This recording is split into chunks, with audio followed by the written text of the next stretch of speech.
আসসালামু আলাইকুম এভরিওয়ান, স্বর্ণাজ কিচেনে আপনাদের স্বাগতম। আজকে আমি আপনাদের সাথে শেয়ার করব ভীষণ মজার সুজির হালুয়া রেসিপি। আমরা ছুটির দিনগুলোতে সকালের নাস্তাটাকে স্পেশাল করার জন্য এরকম চটজলদি একটা হালুয়া তৈরি করে নিতে পারি।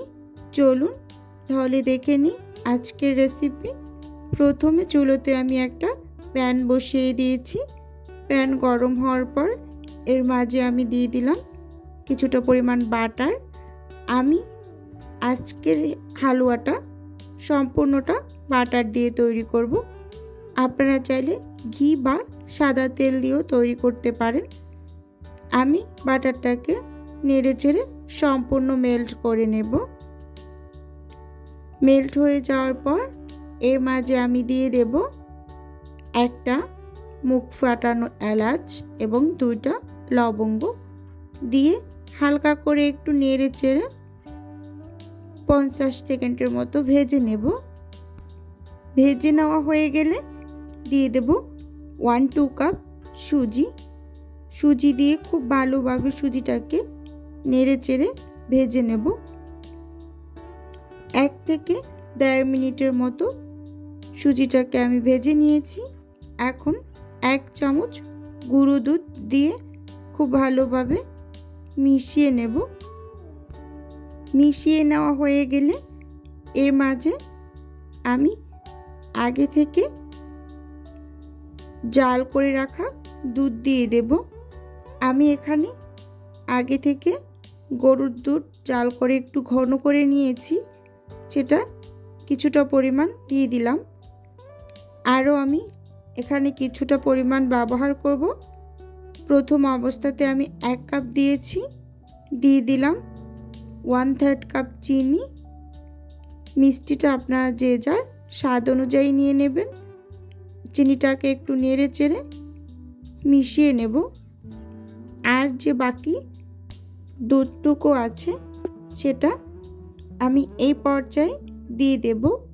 দিয়ে ভালোভাবে নেড়ে চেড়ে মিশিয়ে নেব।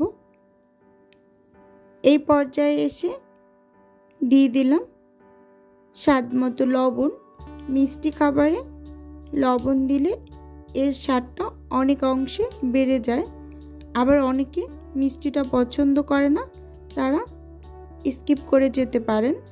এখন আমি লবঙ্গ আর এলাচ দুটোকে তুলে নেব, কারণ এটার ফ্লেভারটা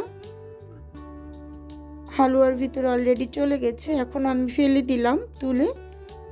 এখন অনবরত নেড়ে চেড়ে মিশিয়ে নেব।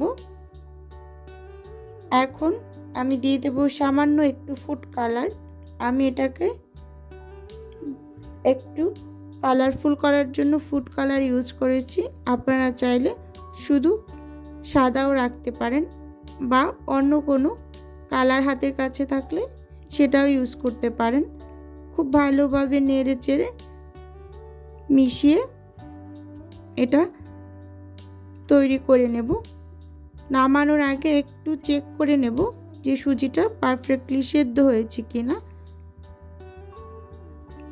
এই পর্যায়ে আমি একটু চেক করে দেখিয়ে দিচ্ছি এটা প্রপার ওয়েতে সেদ্ধ হয়ে গেছে। নামিয়ে ঠান্ডা করে একটা বাটিতে তুলে নিয়েছি।